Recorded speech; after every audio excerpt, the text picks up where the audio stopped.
गीता में लिखा है कि जो व्यक्ति ने जन्म लिया है उसका मृत्यु तय है।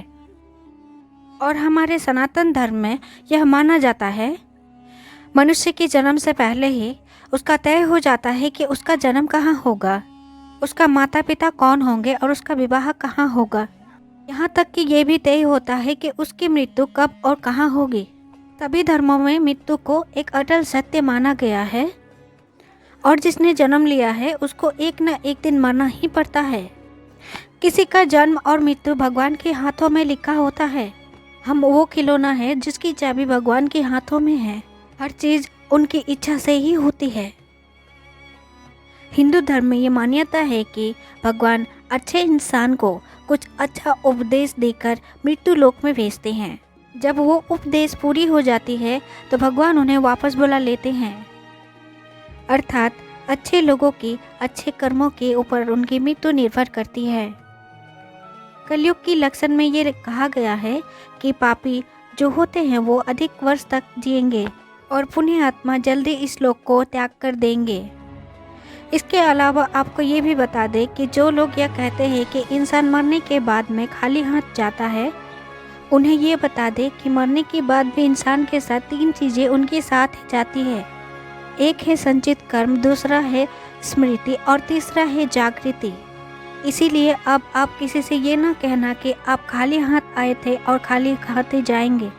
कई बार हमें यह लगता है कि कुछ परिजन भले लोग थे, कभी किसी का बुरा नहीं किया था, कभी किसी का बुरा नहीं सोचा था, फिर भी क्यों भगवान उन्हें इतनी जल्दी वापस बुला लिया। उन्हें तो अच्छे कर्मों के बदले में ज़्यादा जीना चाहिए था। फिर भगवान ने ऐसा क्यों किया, आइए इस विषय में विस्तार में जानते हैं। आपने कई प्राचीन कथाओं में सुना होगा कि जब ऋषि मुनियाँ किसी भगवान, अप्सराएं या देवता पर क्रोधित होते थे तो उन पर क्रोधित होकर सजा के रूप में उन्हें मृत्यु लोक यानी कि पृथ्वी लोक में जन्म लेने के लिए सजा देते थे। ये मृत्यु लोक अन्य लोक की तुलना में ज़्यादा भयानक और दुखदायक होता है। ये ऐसी जगह है जहाँ सजा के रूप में देवताओं और अप्सराओं को भेजा जाता था और सजा मिलने पर देवता और अप्सराएं गिड़गिड़ाते थे कि हे प्रभु, हमसे गलती हो गई थी, हमें माफ़ करे और हमारी सज़ा कम करे। यह मृत्यु लोक ना तो सबसे अच्छी जगह है ना ही बुरी जगह। इसे आप कर्म कुआं भी कह सकते हैं क्योंकि आगे की रास्ता आपके कर्म के अनुसार ही तय होती है। जब हम जन्म लेकर के यहाँ पर आते हैं तो मृत्यु लोक की माया जाल हमें घेर लेती है और हमें यह मृत्यु लोक अच्छा लगने लगता है। हमें इस मृत्यु लोक पर यहाँ रहने वाले लोगों से मोह हो जाता है और हम इसे छोड़कर नहीं जाना चाहते हैं। और हमारा कोई साथी अगर इस लोक को छोड़कर चला जाता है तो हमें बहुत दुख होता है। जब किसी इंसान की मौत होती है तो वो जीवात्मा यमराज के पास में जाती है और वहाँ उसके कर्मों का लेखा जोखा होता है। उसमें देखा जाता है कि वो जीवात्मा ने अच्छे कर्म किए हैं या बुरे कर्म किए हैं। अगर देखा जाता है कि किसी जीवात्मा ने बहुत बुरे कर्म किए हैं और बहुत लोगों को सताया है, दुख दिया है, तो उसे दूसरे जन्म में उन सभी के साथ हिसाब चुकता करना पड़ता है और उसी कारण उस जीवात्मा को लंबा जीवन प्राप्त होता है। अगर जीवात्मा ने अच्छे कर्म किए हैं तो उसे अगले जन्म में कम सांसें दी जाती है। ये लोग कहते हैं कि जो अच्छा कर्म करता है उसे लंबा जीवन देना चाहिए और जो बुरे कर्म करता है उसे कम जीवन देना चाहिए। लेकिन भगवान ने जो जीवन बनाई है वो सही और उत्तम है, क्योंकि इस मृत्यु लोक में रहना और जीवन व्यतीत करना हमारा लक्ष्य नहीं है।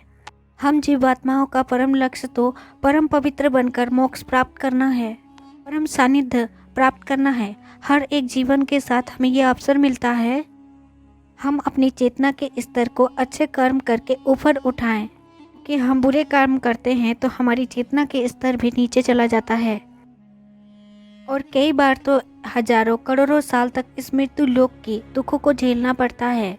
कहा जाता है कि जीवात्मा को 84 लाख बार इस संसार सागर की चक्कर काटना पड़ता है, तब जाकर उसे मोक्ष मिलता है। लेकिन जो जीवात्मा अच्छा काम करते हैं, भले हैं, उसे जल्द ही मोक्ष प्राप्त होता है। इसलिए परमात्मा उन्हें कम जीवन काल देता है ताकि वो जीवात्मा इस मृत्यु लोक की कठिन परिस्थिति को कम सहन करे और परम धाम में जाकर परम शांति और परम सुख का उपभोग करे। जो जीव आत्मा मृत्यु लोक में बुरे कर्म करता है वो मृत्यु लोक की यातना को ज़्यादा दिन तक झेलना पड़ता है। कई हजारों लाखों वर्ष के बाद उन्हें पवित्रता प्राप्त होती है, तब जाके उन्हें परम धाम की प्राप्ति होती है। दूसरी बात यह है कि हमारा जन्म मृत्यु लोक में किसी न किसी उपदेश के कारण होता है। वो उपदेश अगर पूरा हो जाता है तो भगवान हमें वापस बुला लेते हैं। ऐसा नहीं है कि सभी लंबा जीवन जीने वाले पूर्व जन्म में बुरे कर्म ही किए होंगे और वो अभी तक जीवित है। इसका मतलब ये है कि उनका उपदेश अभी तक पूरा नहीं हुआ है। आप सब समझ गए होंगे कि अच्छे लोगों की मृत्यु जल्दी क्यों हो जाती है। हमारे जो भी प्रियजन थे और उनकी जल्दी ही मृत्यु हो गई हो, वो एक पवित्र आत्मा थे और उनकी सानिध्य हमें प्राप्त हो पाई, वो हमारा सौभाग्य था। उनके लिए हमें प्रार्थना करनी चाहिए कि उन्हें जल्द से जल्द परम धाम प्राप्त हो सके, परम शांति और परम आनंद को प्राप्त कर सके। यह जन्म मृत्यु का रहस्य कुछ ज़्यादा ही गहरा होता है, जिसे देवता लोग भी समझ नहीं पाते हैं। इसीलिए आज से आप सभी गलत आदत को छोड़कर अच्छी आदत को अपनाएं, धर्म और शास्त्र में मन लगाएं, क्योंकि ईश्वर ही सर्वशक्तिमान है और वो ही हमारा बेड़ा पार कर सकता है।